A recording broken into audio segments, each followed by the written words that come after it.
This is Monica Perez here with allegedly Dave, who is world renowned on a wide range of topics, highly recommended by our good friend of the show, Noble of the CFR Network. So you know we're going to go deep.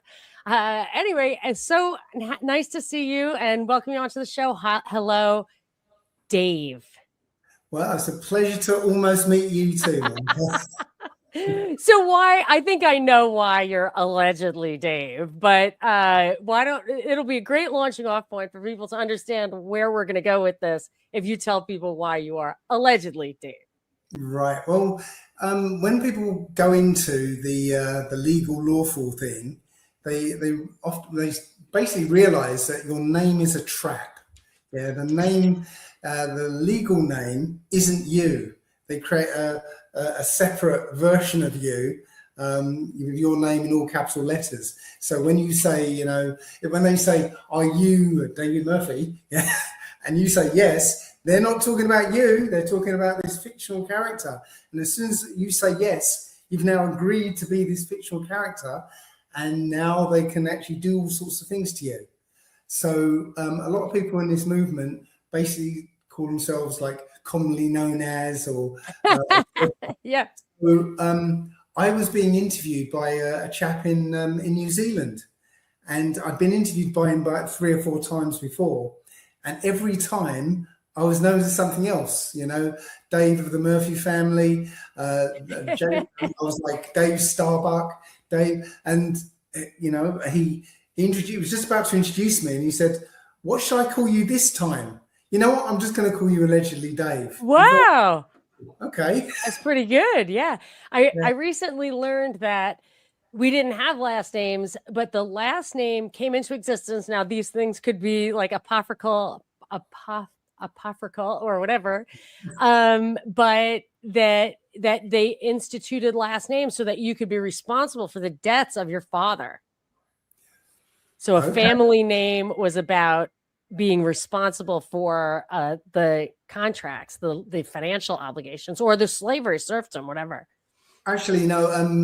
Okay, so family names were around for a long time, but they introduced something called a surname.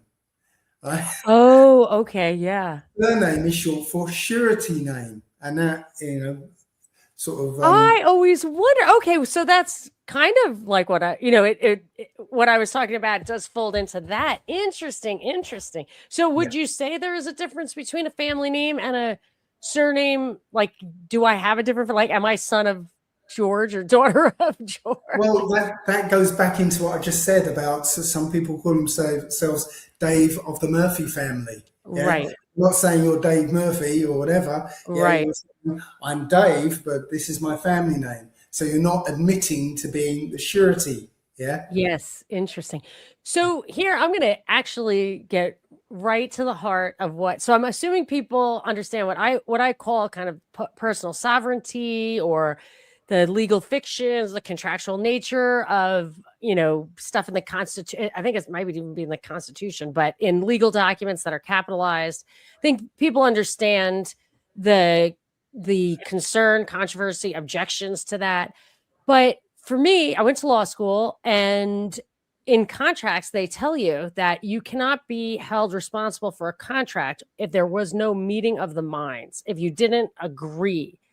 And so why isn't that the argument? Why do we worry about it when they can't just say on their side that we're chattel? Because they're using that to trick us into contracts, into all sorts of things without our knowledge.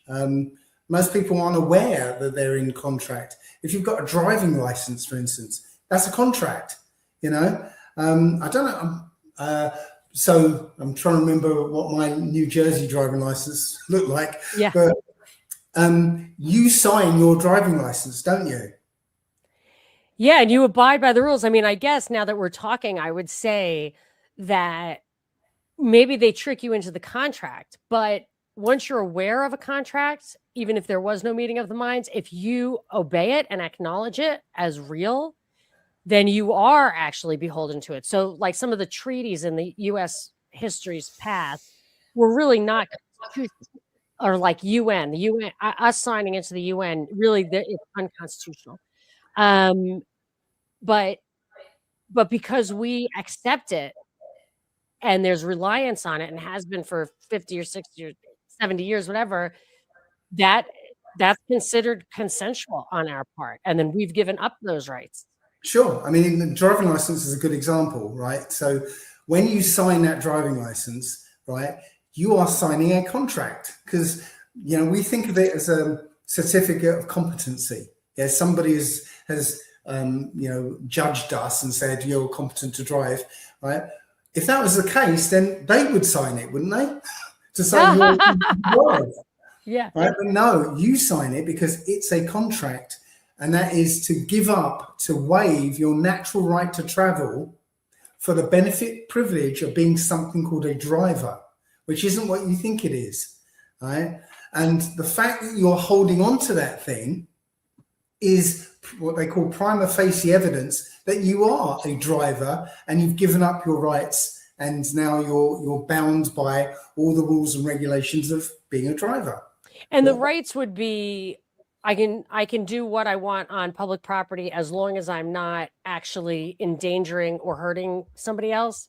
Yes, So, you've got the right to travel on the public highway freely without let or hindrance, as long as you don't harm or injure anyone. Right. And I would say that taking extreme risks like that's always, as an anarcho-capitalist, like I'm always like, what happens if you have a chimpanzee on your property and no fence? Like, can someone say that's uncool? And I would say yes, because chimpanzees rip people's faces off and cannot be controlled, and that in itself is a you know, but you know, that's tricky. That's tricky. Well, here's the thing. That's why we had, you know, courts, proper courts with juries, because, you know, the men and women of the people around will get together, right? And, you know, the idea was that they know you as well, right? They would get together and decide, was he negligent in keeping that chimpanzee without a fence, you know? That's awesome. You're absolutely nailed. I love that you solved that problem for me. Thank you, because I think you and I, because I've listened to a lot of your conversations with people, and I think you and I agree on this. And I've had to defend it myself, especially in libertarian circles, because I don't think people really understand. I love the common law system, and I'm not saying I love it like I think that's how government should be. I just mean the common law is the common law. It's much better than having like preemptive statutes and all of that anticipate, that regulate, that keep you from acting. Common law takes the culture that exists or the behavior, whatever that exists and is expected of, and it takes cases that are on the edge there and actually happen, and it applies those principles to it. So like one thing I liked in law school was water law. And depending on what your geology is like, your water law can be different. If everything's awash in water, you're allowed to like build dams and build wells and everything. But if you live in the middle of the desert, you can't just build a dam, and no history would have allowed that. But if it didn't really ever matter, it never would have come up. And then you don't have the case or the precedent. You don't have to make a law about something that isn't really going to come up. And you can then revisit it over the years. Like, okay, things have changed. Like, does this precedent need to be revisited? And that's a great way to address. That's a great answer to my, is your chimpanzee dangerous question? Yeah, well, here's the thing that we've, so the common law on its own is enough, okay? What they've put in place is all this legislation. Now, legislation, right, is, you know, relies on the consent of the governed, right? You've got to agree to this legislation before it has any effect on you, right? It's really meant to be guidelines of good behavior, not rigid, you know, rigid laws. Yeah, it's like speeding, for instance. Speeding isn't a crime. Going faster than a number on a placard somewhere isn't a crime, Okay. Yes, if you're going too fast for the road in a reckless way, and you risk hurting somebody, yeah, that's reckless. But until you actually cause somebody harm, it's not a crime, right?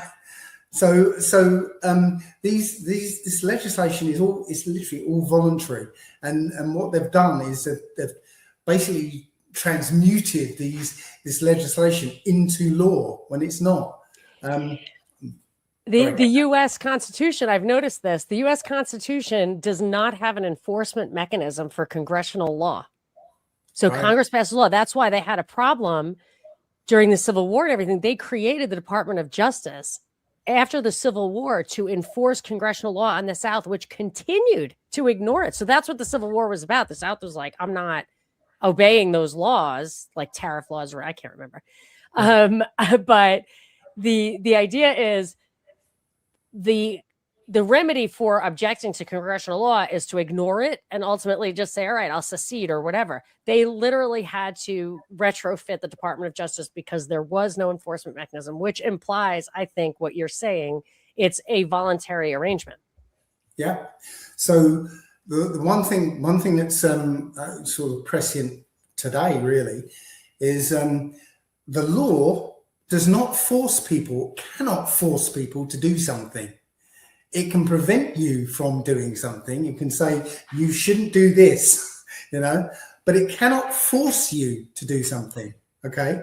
So to force you to do something against your will or without your consent, right? Well, in the absence of a contract, right, stating that you will do this, yeah, the government cannot force you to do something. If they can, then you must be a slave, right?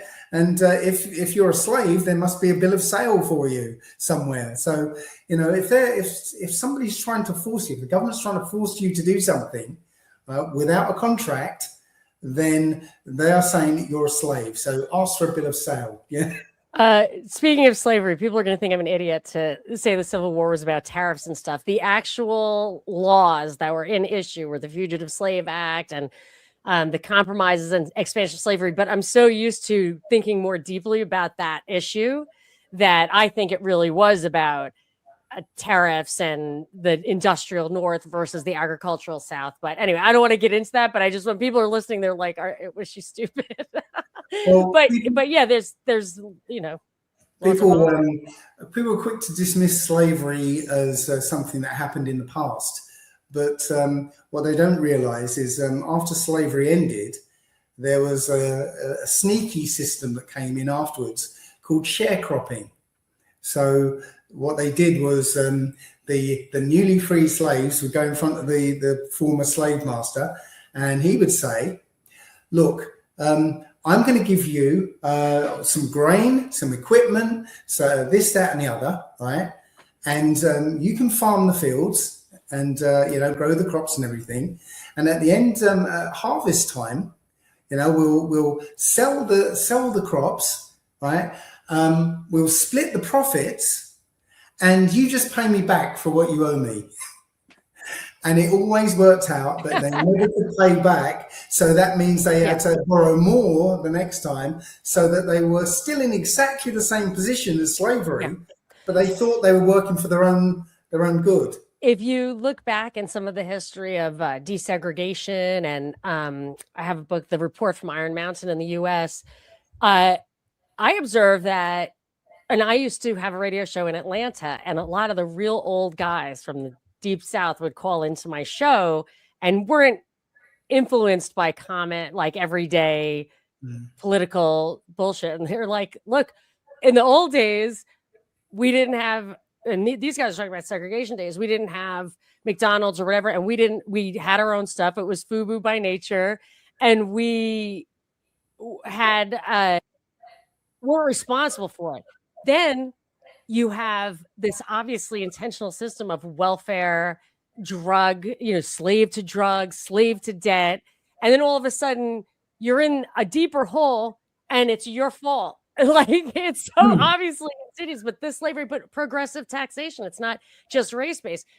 Progressive taxation is a really insidious form of slavery because they get you to produce as much as you can find. So morning and night till you fall asleep, and until you're too old to do it anymore, you will work as hard as possible to give them everything and have only enough to pay your bills. Exactly. And the reason I brought it up is because, essentially that's the world we're living in today, sharecropping. Yeah, we think we're free, but we're literally in economic slavery.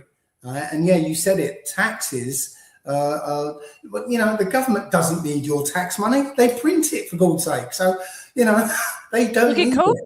I mean, look at how much money. I don't know about in England, but here, the amount of money it was like beyond wartime, and now we have inflation, and people are like Trump's blaming it on Joe Biden. I'm like, it was very clearly you're printing $10 trillion or whatever that just doubled the prices of everything. Like, that's how it works. But you took that money and you spent it before prices were doubled. You took that value away from us, and I think it was all a result of the like 2008 or 2001 financial crisis. They just print that money, kick the can, print, print, print. And you're right. They create the money and we pay it back with the sweat of our brow. Well, first of all, I don't understand why anybody in America is paying tax, because it came out years ago, right, that people who worked in the IRS actually started asking the question, where does it say that I have to pay tax? And they couldn't answer it. So it's well, your thing. employers won't fight that fight for you. So the most insidious thing here is the withholding tax. You cannot, if you get a job from someone else, they are not fight. I mean, we do things off the books and under the table, but they're trying to eliminate cash probably for that very reason. Right. Well, I'm just saying that, it's been established in the state. It's been adjudicated in the court. Yes. Yeah. Same thing with driving. Yeah. Nobody needs to get a driving license. That's been settled by the Supreme Court. Yet millions of people are still being stopped on the road and being fined and what have you, because they don't know. And in fact, that actually leads me on to also talking about mortgages, because I don't know if you know, but according to a court case in 1969, known as the Credit River decision, every single mortgage on the face of the earth was rendered null and void. Yeah. Okay. How is that possible? You can look it up, right? But it was a case of Jerome Daly versus First National Bank of Montgomery, 1969. Now, Jerome Daly was a lawyer, and he was being foreclosed on. And he basically took the bank to court and got the bank manager up on the stand and asked him questions, basically revealing the fact that the bank never gave him anything at all. Okay, and this bank manager basically admitted on the stand, no, we didn't give you anything. And that resulted in, if you know contracts, a failure of consideration, right? So literally, this is the same bank system that's across the world, and they all fail in that, at least in that regard. You know what's funny is that ruling was overturned because, of course, how could they not? But it says it was overturned based on the justice of the peace not having standing to make the decision, not overturned on its merits. Wrong. No? It wasn't overturned. Are you saying AI is incorrect on an important, strangely enough, earth-shaking opinion? Strangely enough, AI will first of all parrot the mainstream view. Oh, and then if you question it in the right way, it will give you your answer. And yes. what you want to hear. Yeah. Yes. But no. Yes. When you look it up, say go to Wikipedia, for instance, it will say the bank appealed the next day. Yeah.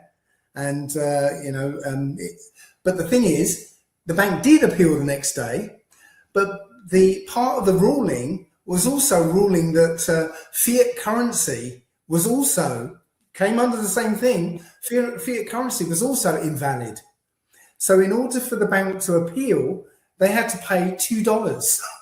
And they paid it with fiat currency, which was ruled invalid in that court case. So they couldn't appeal. I had I used to be an investment banker, and they started instituting DEI policies and having like wanting to hire more women and stuff. And I was asked about it myself, and like, what do you think? Don't you think that's a good thing?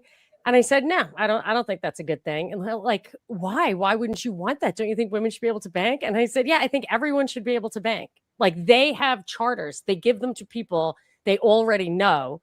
And I can't get one. So otherwise I would go across the street with my friends and open Chick Bank. We work harder for less. Like, you know, we could just, but you cannot get a charter to print money. Nobody can. So they have to give you regulations and morsels to make you not be mad about that. But I liked being a banker, and I should have had the right to open a bank. But but it's just printing money, and it should be illegal. It's unsound. You couldn't do it yourself without a charter. You would not be permitted. Again, this is a bit of misdirection, right? Because 97% of the money is tapped into a fake, computer. 100%, yeah. So this is one of the big tricks, right? That banks actually, you know, they don't loan money, and they don't you know, when you give them or deposit money with them, right? You're loaning them money, right? Yeah. So, for sure. Yeah. So when you loan the money, if you give them a deposit of $20,000, for instance, you're handing over one sort of money called money of exchange. Okay. And what they do is secretly swap it for account money. What's the difference? Okay. 3 types of money. Okay. There's asset money. So gold, for instance, is money. Yeah. Silver is money. Yeah. Because it's tangible, physical, and it has uses. It's real money. Money of exchange is the notes, right, which represent that real asset money. Yeah. So the notes represent the actual money. Okay. And we use those notes to exchange. So most of the time we exchange it for our energy, for goods and services, whatever. Yeah. But when you deposit it into a bank, they take that money of exchange and they swap it for credit or account money. Yeah. By writing it into a ledger or tapping it into a computer. Yeah. So when you go to your ATM and do a balance, what you're looking at is just a record of how much the bank owes you. Okay. It's not money, right? It's not actual money, because the £20,000 you gave, or dollars you gave them, it's gone. They could take that and do whatever they like with it, because they've just swapped it for digits, right? That's it. I have a friend in Sweden, and like overnight they banned cash there.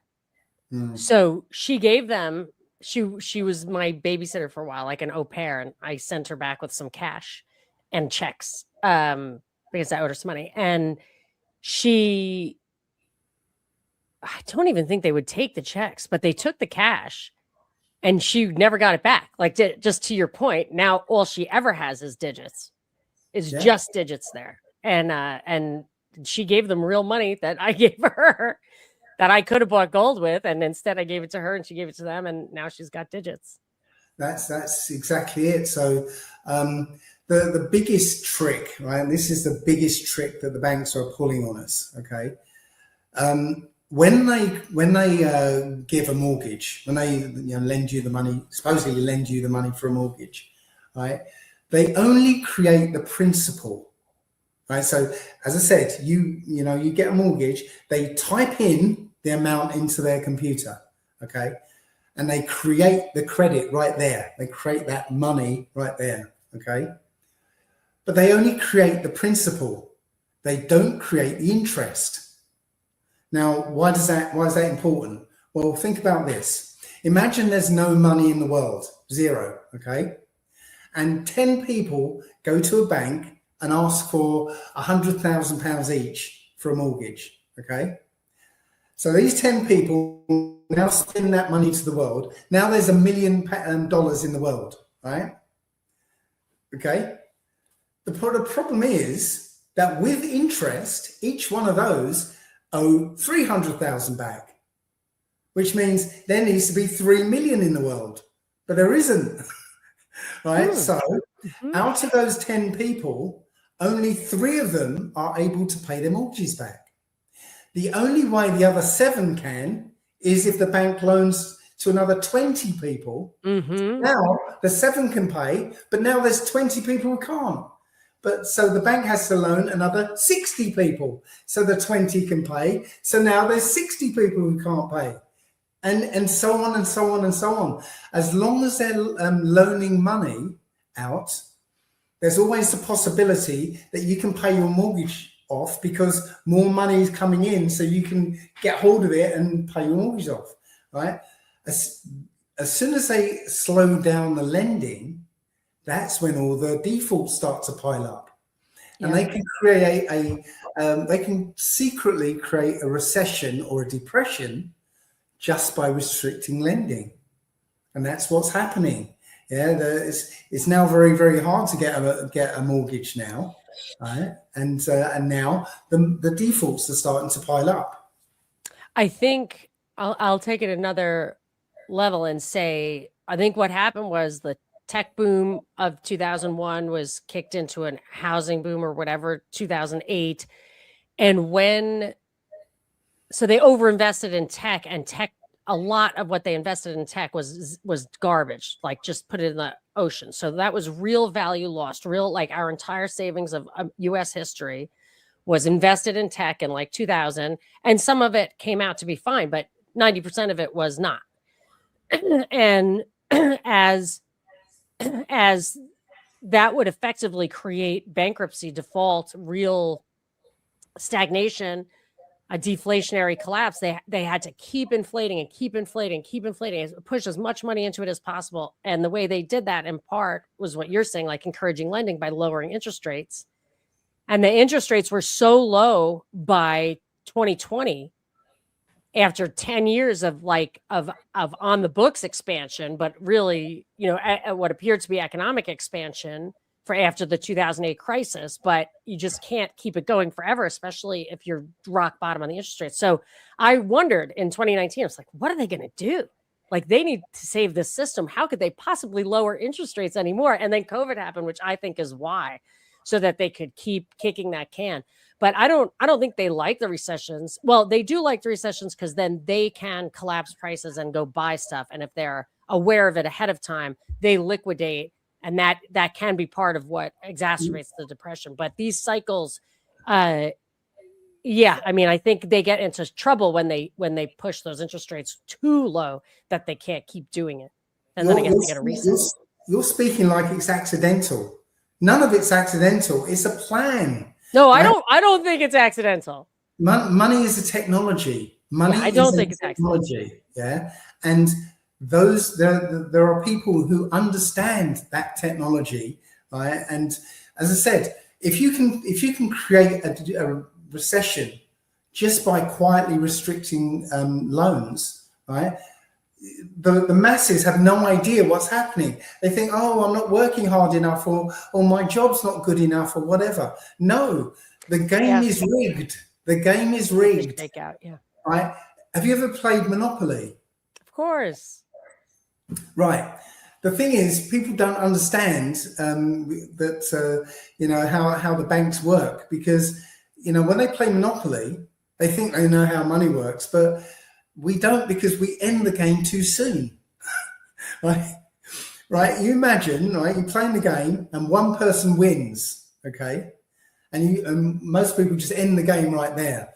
But what happens if that guy keeps playing, keeps going around the board, right? Yeah. What's going to happen? He'll own absolutely everything. Well, he'll actually start losing everything because there's nobody out there to buy or rent hotels, whatever, right? And his money supply is going to start to go down, And eventually there is only one real winner. Who's that? The bank. The bank. Again, we end the game too soon, but if we carried on playing, you'll see the bank always wins. I mean, you might be right. I'm thinking about, like, even I do think that they had a problem when the interest rates got so low for so long. I mean, not a problem they couldn't solve, but you might be right. And I'll tell you, because right now, this would be supporting your argument. Right now, Trump put out an AI executive order, AI action plan, or whatever. And they're really, I understand AI is taking over the world and it needs to be built, and they're doing a lot of funny business to get it built, but encouraging massive investment in it, which will and is already certainly showing signs of being a big bubble, then you can get that collapse again, which they might like, because if they're forewarned, they can take it out, have their dry powder, and then everybody just thinks, oh, we overinvested in this, we're stupid, we lost everything, my 401k is going down to zero. And then, but it doesn't seem like the actual big money guys change places. That seems to be the same guys, at least the past 30 years. Again, there's no accident here, right? Have you ever heard of the Illuminati cards? The Illuminati cards? Yeah. No. It's a card game, the Illuminati card game. Oh, yeah, that sounds familiar. Go ahead. Right. So there's a pack of cards, and it's got all sorts of scenarios on these cards, and a lot of them you will see have come to pass. There's even a card, and again, remember these cards. Well, you don't know, but these cards come from 1996, and one of them is "Enough is Enough," and it's got Trump, literally Trump's face on this "Enough is Enough" card. Yeah, but that's a by the by. Funny. But there's one card called. Oh my gosh! It's $538 for. Yes. They must have worked that out there. Buy something when they don't want the muggles to buy something, they make it really expensive. Yeah, so there's one card called Simultaneous Disasters, and that's what we're heading to now. They're trying to time everything to collapse all at the same time, so that the masses are left scared and in debt and frightened. And ready for the government to come up and say, we know how to save you. It's a great reset and digital money and 15-minute cities and vaccines up the bottom for the rest of your life. That's the game that's being played. I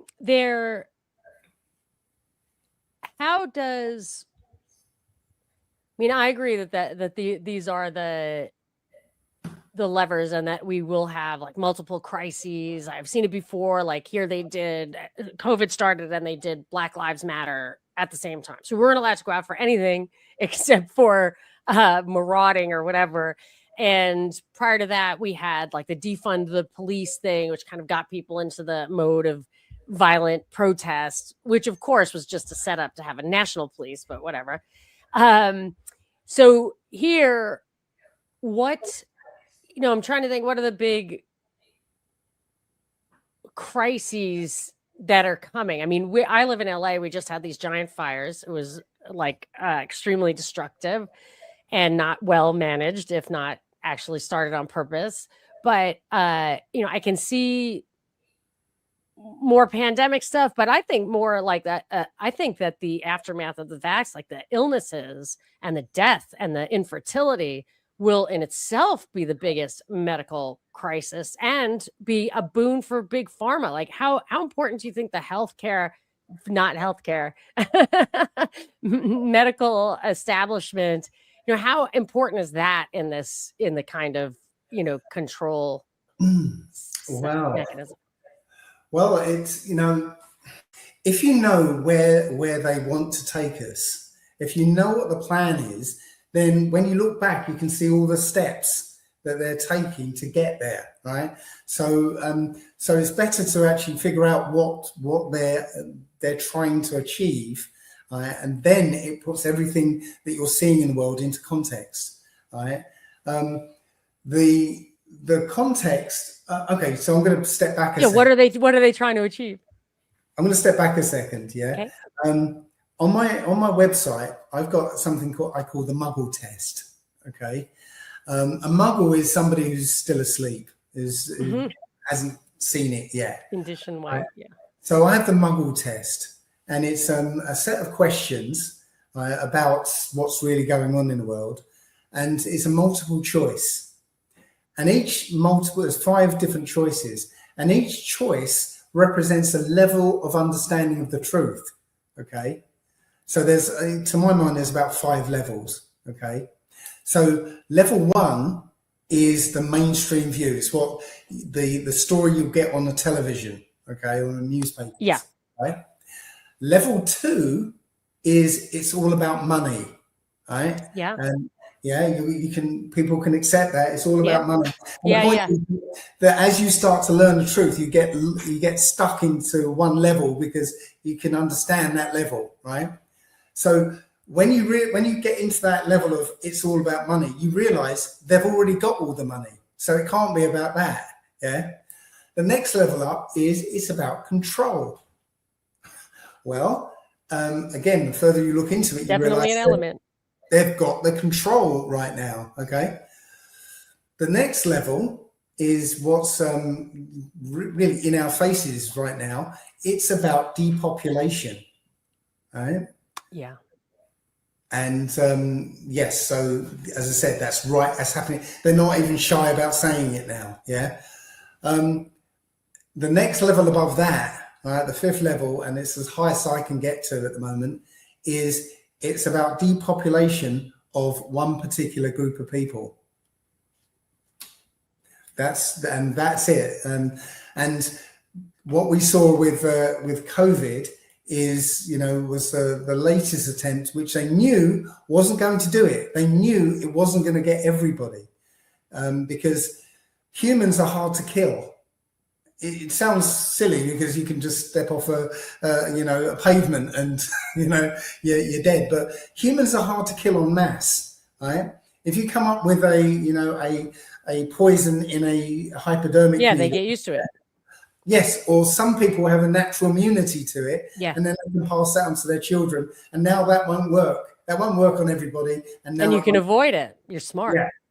So what we've just I think we're all in it together, though. I think maybe there's a group or groups that are above it all, but I think there's more than one group that's targeted. I think the masses. Actually, there's one group that's always been targeted and always will for this thing. And did you know that the thing, right? Oh yeah, I don't care. I get taken down. I just take it down myself. Well, there's one bloodline that this doesn't affect, who won't be affected with autoimmune diseases. It's people with Rh negative blood, which is the bloodline of a particular type of people in the world. Okay. So everyone else, because again, Rh negative blood is not, I didn't mention this, but Rh negative blood is not human as such.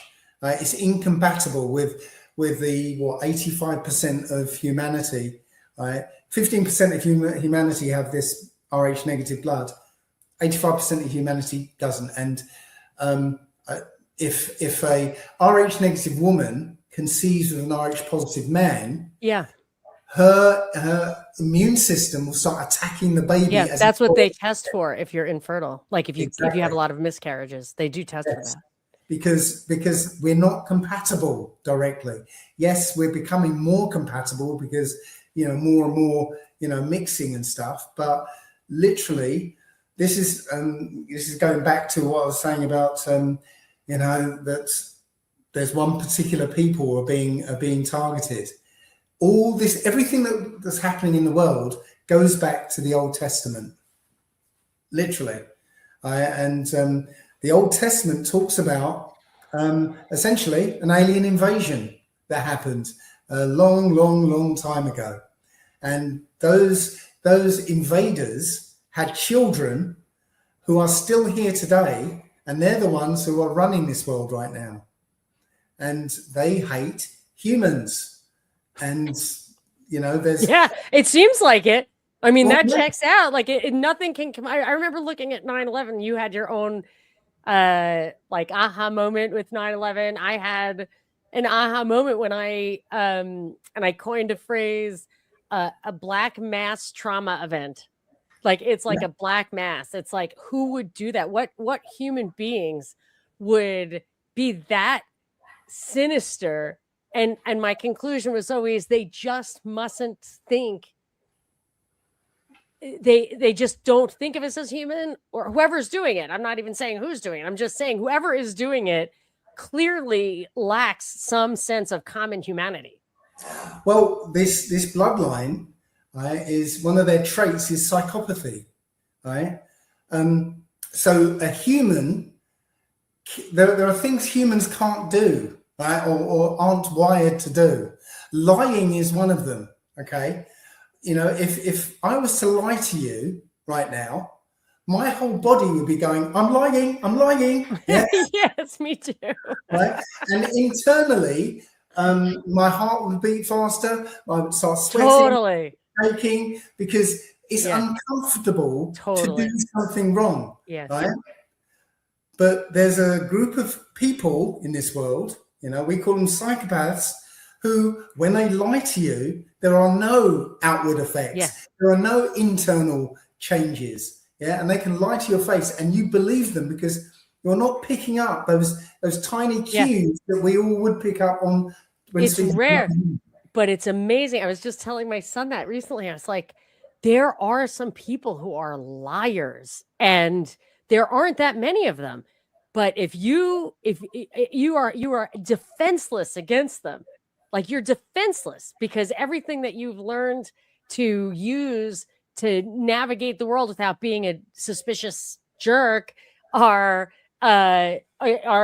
completely neutralized, and they can really hurt you. And mostly they take your money and you never see them again. But they also think in a completely different way to and us. They're politicians, you know, disproportionately. Yes, because, you know, we have empathy, we have, you know, a moral standard, you know, that we, you know, we couldn't, you know, I can't murder somebody in cold blood, but these people, they could, and wouldn't even murder somebody. That's what 9/11 was. No matter who did it. You know, even the official story is like, okay, so you're saying that these guys just murdered all these people and thought they were going to heaven, which is possible, I guess. But I mean, you know, it's kind of hard to search your soul and say, well, I think murdering thousands of innocent people is my ticket to ride. Like, but some people think of it as what it's like killing ants. Well, yeah, 9/11 is a good example, because when you find out who's behind it, right? So a year before, there was a document written by Project for a New American Century, and called Rebuilding America's Defenses. Unbelievable. And literally they're saying, okay, the only way we're going to be able to do this is if we have a new Pearl Harbor event. Yeah. Right? And they signed it, like the Declaration of Independence. They signed it. And then a year later, everyone in that document was in the Bush's cabinet, essentially. That day, the day of 9/11, I mean, when I saw the thing fall, like by the end of the day, this was 2001, so it wasn't internet time. And I was at my friend's house. I was visiting a friend, and she had an encyclopedia.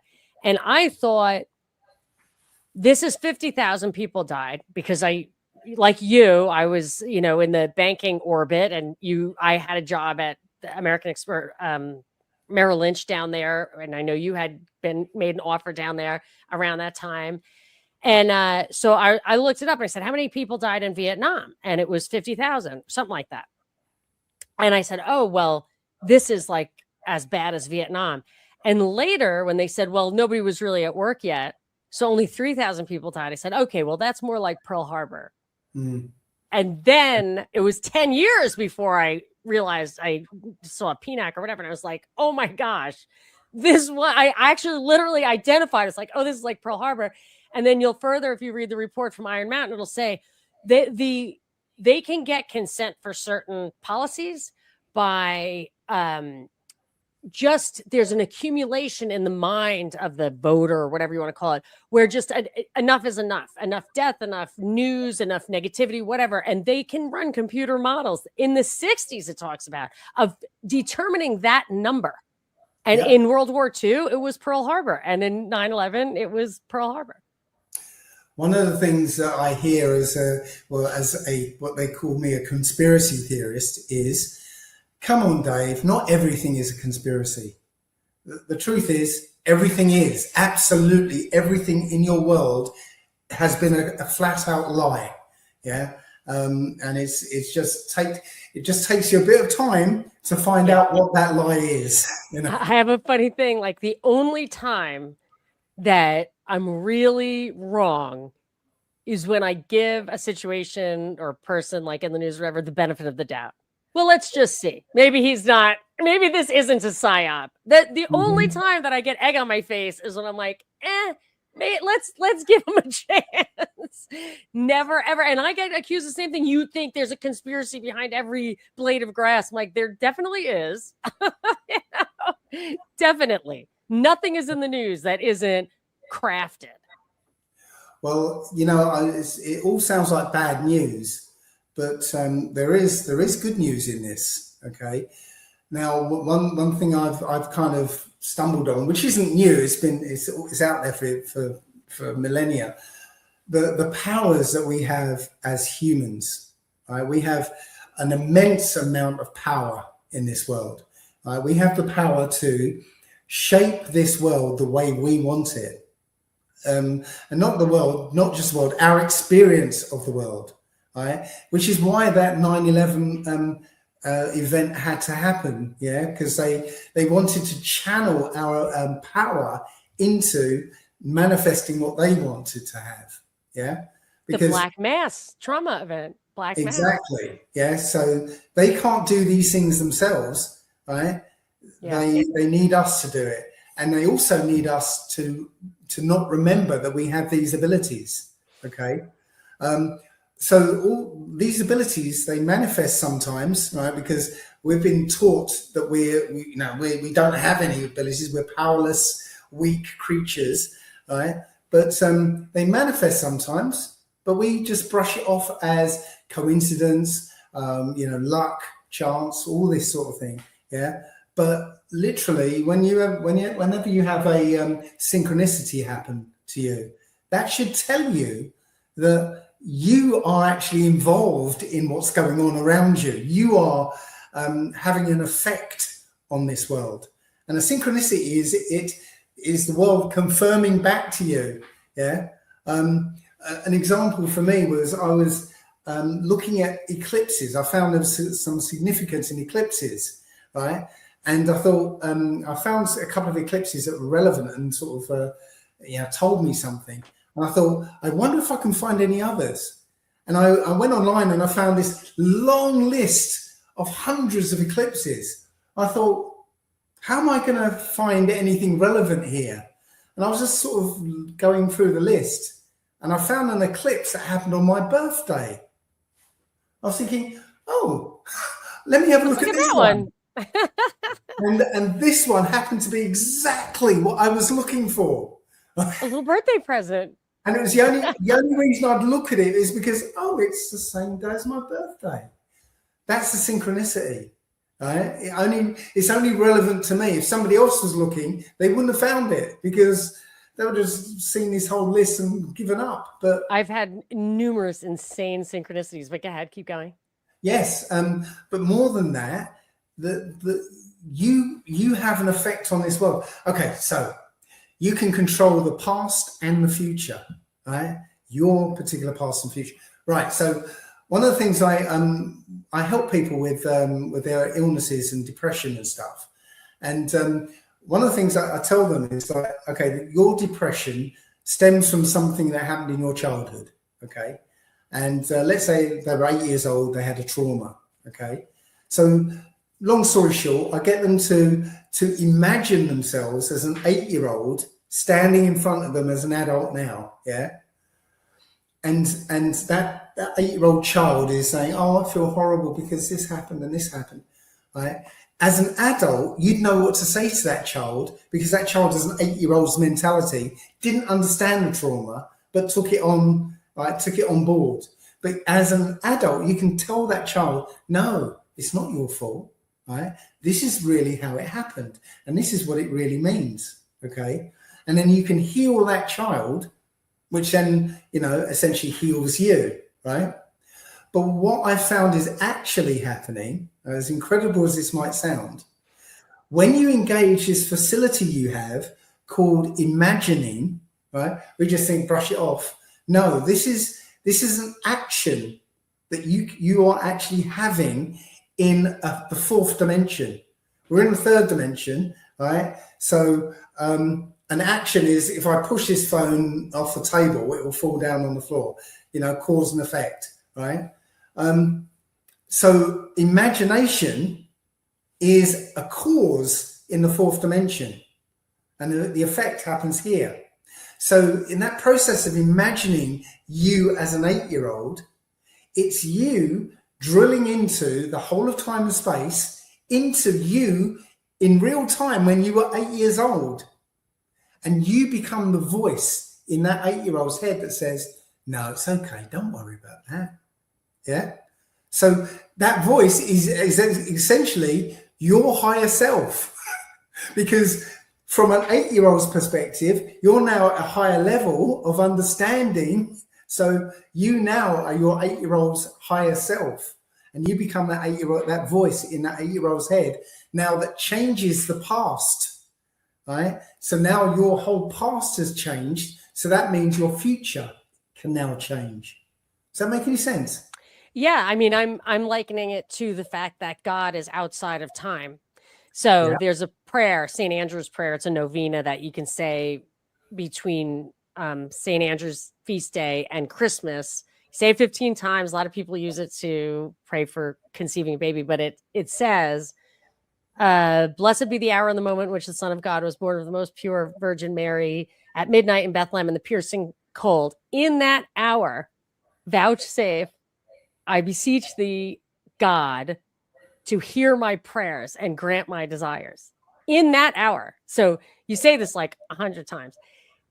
You're asking God in the hour when his son was born 2,000 years ago to hear your prayer now. And that's just because God is outside of time, and Jesus taking on the sins of the world and everything. So if you do, you know, I can see it's not beyond, it can't be beyond the realm of the possibility of the universe, because the creator himself created the universe so that that could happen. Right. I'm doing a talk at the moment, right, which is essentially, I know this sounds grand, but it basically goes through how the Most High created the universe, right? The powers that we have in this world, and how the Most High came about. Ooh, good one. Right. The thing is that we have a overview. So imagine you're a third dimensional being, right? And you're looking at a two-dimensional surface, right? So in the third dimension, you have a complete overview of the second dimension. And not only just what's there, but Flatland. Do you have the book Flatland? Yes. Yeah. So you can not only see the beings walking around in Flatland, but you can see inside them as well. You know everything, yeah? So imagine in the fourth dimension, right, you've got a complete overview of this world, of the third dimension, and the whole of time and space. Time, yeah, the fourth dimension is time, yeah. So in the fourth dimension, the whole of time and space is happening all at once, all in the same place, okay? And you have an overview of that. And we have a connection to the fourth dimension via our right hemisphere of our brain. The left hemisphere is about keeping us here, locking us in this world so we know what's going on here. But our right brain is connected to the fourth dimension, which has access to the whole of time and space, right? Now, before we went on air, I mentioned something to you. Yes, I was going to follow up on that. Well, the proof of what I'm saying is in non-verbal autistic children. Now, I don't know if your child is we were talking about, yeah, my son has Down syndrome, but many of his friends have dual diagnosis, which is both Down syndrome and autism.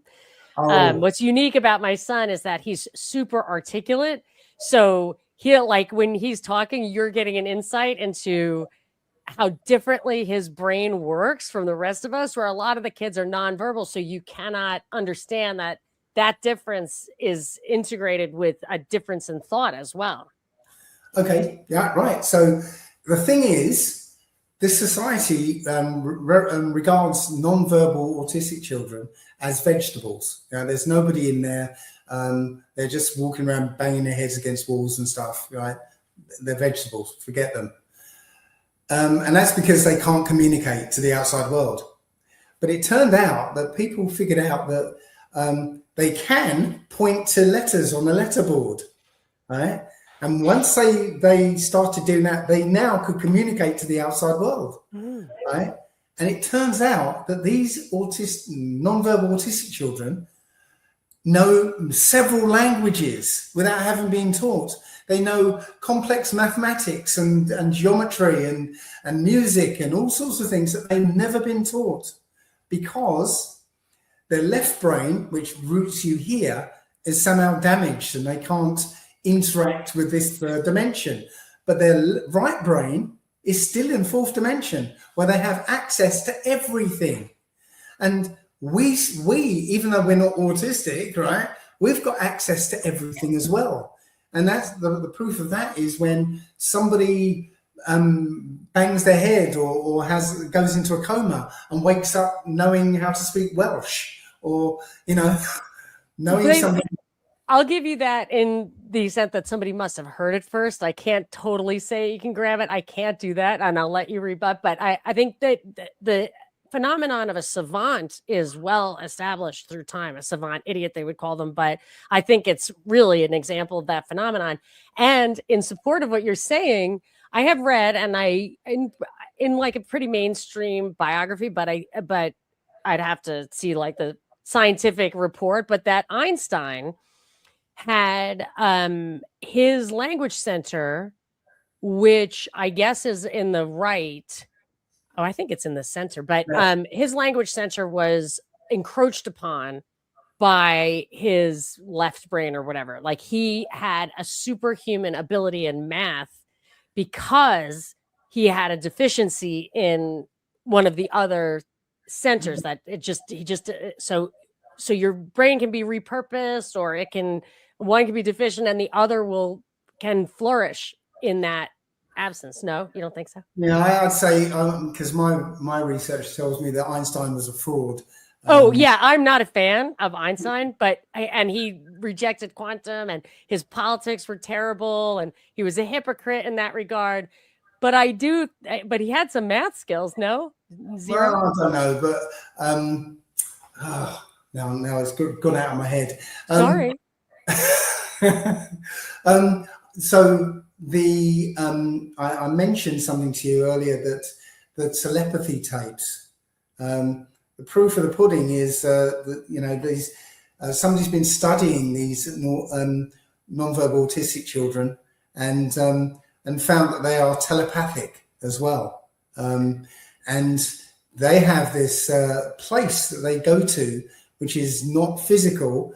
They call it the hill, and these children meet up in this non-physical place, and they talk to each other. Now, you say you're not sort of 100% on this idea that you can wake up. Well, again, if it happened once or twice, then maybe. Yeah, once. If I happened so many times. There's one guy, an Australian guy, who had an accident. He woke up speaking fluent Mandarin Chinese, to an extent that he's now in China hosting a game show. Right now, Mandarin Chinese isn't something you can hear and pick up just like that. But no, he woke up fluent in that. There have been people who've woken up and forgotten their natural language, but know a totally different language. So what I'm trying to say is we brush those things off as, you know, anomalies. You know, science says don't look there. That's just, you know, anecdotal, and, you know, he must have heard it. He must have had the language tape going in the background somewhere or whatever. No, these things are real. Right? The world is a lot different to what we think it is. And I wish we had you know, a good couple of hours to go through what I've learned about how this world works, because it's quite amazing. Well, I would love to get to hear more. Just trying to think if I, before we part, if there's, I did want to ask you, if you follow current events at all, and if you have any opinion about the changing New World Order. And I mean, I agree with you that the conspiracy is everywhere. And to me, the conspiracy goes beyond what we think of as the top. Maybe people get to do a little give or take on the lower levels, but I just wonder if you ever read the paper, if you care at all, or what you think is really going on, or where we're headed. Well, I don't really care too much, because it's all theatre for our benefit. But again, I'll mention that this whole story is in the Old Testament, and literally. Okay, so the Old Testament is what the Most High says is going to happen. Right? The New Testament, I'm afraid, is a coded playbook for the enemies of the Israelites to tell them what to do in these last days. The Old Testament is called the Book of Remembrance. That's its real name. It's not the Old Testament. It's the Book of Remembrance. You find that in Malachi. Yeah, it's written by the Israelites for the Israelites in these last days, because the book says that the Israelites will forget who they are. They'll forget their heritage, their homeland, their creator. Right? And in the last days, they're going to start to remember themselves, and then this book will come into play so that they'll know who they are. Okay. The New Testament is a coded book to say, okay, in the last days, you've got to do this, that, and the other. Right? We've just lived through, and I can't remember what it's in Revelation, and it's by thy sorceries shall the whole world be deceived. If you look up the word sorceries, yeah, it's a Greek word, pharmakia. So by thy pharmakia shall the whole world be deceived. It's not a prophecy, it's an instruction. So yes, deceive the whole world with pharmakia, and that's what they've just done. That's funny, like pharmacy is actually what they used, and you know, it doesn't exactly mean sorcery, but maybe it does. I mean, it means sorcery and poisoning. Yeah, wow. Right, and now we're coming into put a mark. I can't remember how it goes, but a mark that by which no man can buy or sell. That's a digital ID. Yeah, definitely. Yeah. So it's not a prophecy. It's like, you need to implement this in order to destroy the Israelites. Right. So yes, I'm seeing all these events. What I'm seeing is the prophecies in the Old Testament unfolding, and the plan that's being followed in the New Testament. Might have to pick that up next time. Maybe we should invite Noble on. He knows I'm a newbie when it comes to all of this stuff, but I'm sure he understands it better than I do. Have you ever been on Noble's show? I've been on there about 3 or 4 times. Oh, that's where I should have gone first to listen to. I've been sampling from all over the place. I'll go back, and maybe I'll put those in the show notes, your conversations with Noble. And where else can people find you? What are you working on? I know you do offer that kind of help that you were talking about earlier. Can you tell people about your work and how they can support you or access that? Right. I do have a website, allegedlydave.com. It's in a sorry state at the moment, but all my contact details are on there. I help people for free. I've been doing that for like 14 years now. So yeah, I help with especially illnesses and depression and legal lawful style problems. and anything else I can help with, really. But yeah, you can find my all my videos on, well, if you put Allegedly Dave into YouTube, Rumble, and Odyssey and BitChute, you'll find my stuff. Yeah, I'm seeing all this. I can't believe I didn't even think of that to look at the Noble thing. But yes, your stuff is everywhere, and you cover such a broad range of topics. It's always interesting and refreshing to hear your take on things, which is why I kind of had to sample a lot.